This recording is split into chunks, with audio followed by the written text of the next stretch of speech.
Right, Paul, just coming up to 2 months into the season, what are your overall thoughts on the start Cheltenham made? I think we've done really well. I think it's been very encouraging. There's been some highs and there's been some lows, but I think we've won as many as we've lost. I think it's a solid start. I think, given the reduced playing budget that Mark's had to deal with, given the huge turnover of players and the fact that it's quite a new squad, quite a young squad, given the fact we've had 3 injuries to 3 key players who've been out for quite a long time between them, I think we can be very pleased with the start we've made, and I've said that to Mark and to Neil. There have been some downers. We were really bitterly disappointed with the Bury performance, which seems so out of character with what perhaps has gone on before. But then we bounced back and had a great result against Oxford, a game we should have won. And obviously, probably one of the best results in the last 12 to 18 months, winning at Aldershot, particularly when you lose Wesley just before kick-off, when we got hammered there last year. They've only lost 1 game all year and they're undefeated at home. So, definite positives and disappointments. But I think Cheltenham Town fans, frankly, are a pretty long-suffering bunch, and they are used to having a bumpy ride with Cheltenham Town. We're either sort of there or thereabouts, sort of playoffs and challenging, or there or thereabouts looking over our shoulders. And obviously, it's been looking over our shoulders the last 3 years. So, to be comfortable mid-table is a pleasing start.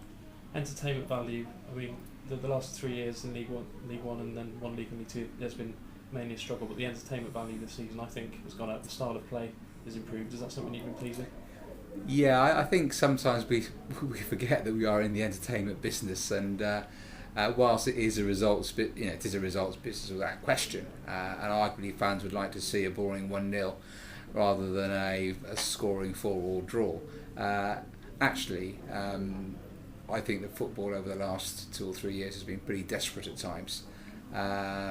And you can blame managers, you can blame systems, you can blame players and performances, whatever you want to blame.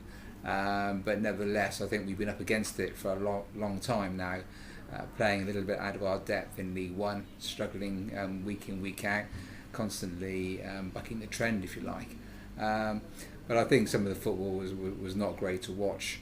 And I can understand that along the way in the last few years we have lost support. Because people were evaluating how they spend their money, quite rightly, and thinking, are they getting good value for money at Cheltenham Town?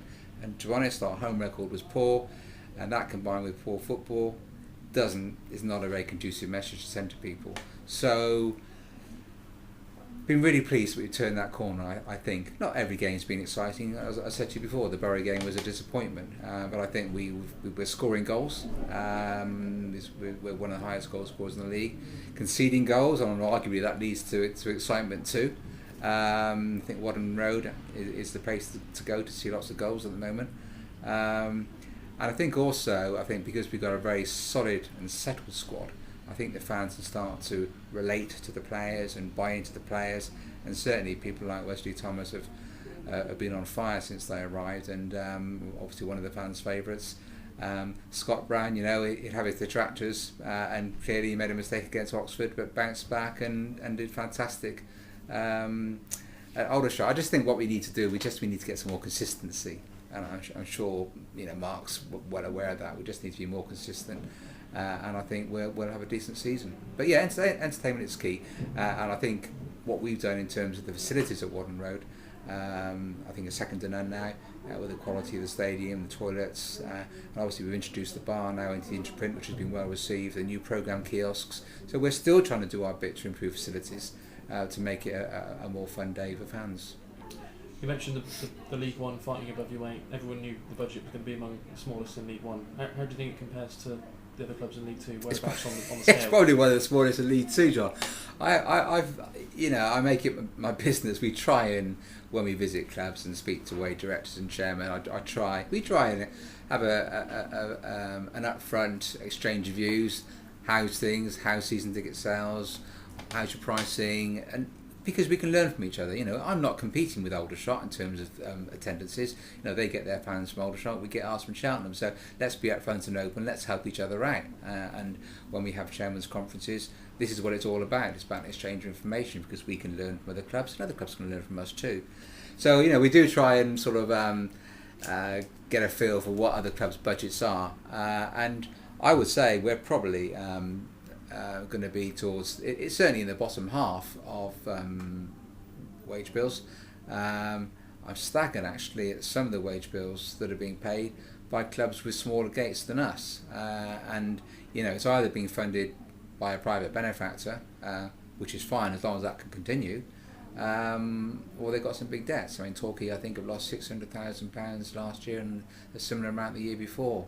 I mean, it's well documented. We lost 800,000 2 years ago. That was reduced to 100,000 last season, and I hope we want to turn that around into a break even this year. So we've been prudent. Mark's been on board with it. He knows the situation regarding transfer fees. He knows the situation regarding loans. We insisted that Marley Watkins went on loan. He didn't really want that to happen, and let's face it, managers don't. He hasn't got the biggest of squads. But if you're going to get players in on loan, we need to get players out on loan too. And so the finance was the driving thing behind that. And also, I think, to be fair, it's a good move for Marley to be playing first team football at a decent level. So that's where we are on the budgets. I'm not going to give you amounts, obviously, but it's a tight budget, and I think Mark's done very well to work within it. On the subject of crowds, I know you've got initiatives in place to try and increase them. They have been disappointing so far this season, I think. What do you think has led to that, and what do you think you can do to improve? Yeah, I mean, it is disappointing. I mean, we win our first 3 games, and I think progressively the crowds got worse. I'm not quite sure.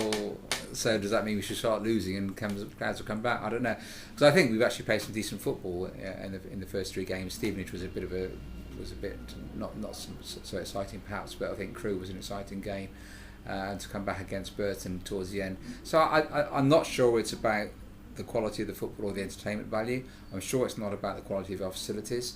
I'm not sure that it's necessarily about price. We haven't increased our prices for 3 years. We're still doing really attractive deals for children and stuff like that. We are doing many more initiatives now with local companies and through the internet, and indeed with the Gloucestershire Echo, to try and get crowds back. I think it's hitting all sorts of entertainment and sport. Whether it's Gloucester Rugby, whether it's the racing, all of these sort of entertainment areas are suffering a little bit as people are being more careful. And I think what you found when we had 2 games in a week, Bury on the Saturday and Oxford on the Tuesday, I think certainly some people were saying, I can't afford to do both, which one shall I do? So I think we've got to monitor it closely, because as soon as the gate starts slipping behind, then our cash flow starts to become a problem, and we start to be getting into a deficit again, because for every one person that doesn't turn up, we lose £10 net. So if we're 300 down on, I said in my programme notes recently, 300 down on a gate, multiply that by 23, that's a significant amount of money that we have to try and make up, and it ain't easy to make that money up.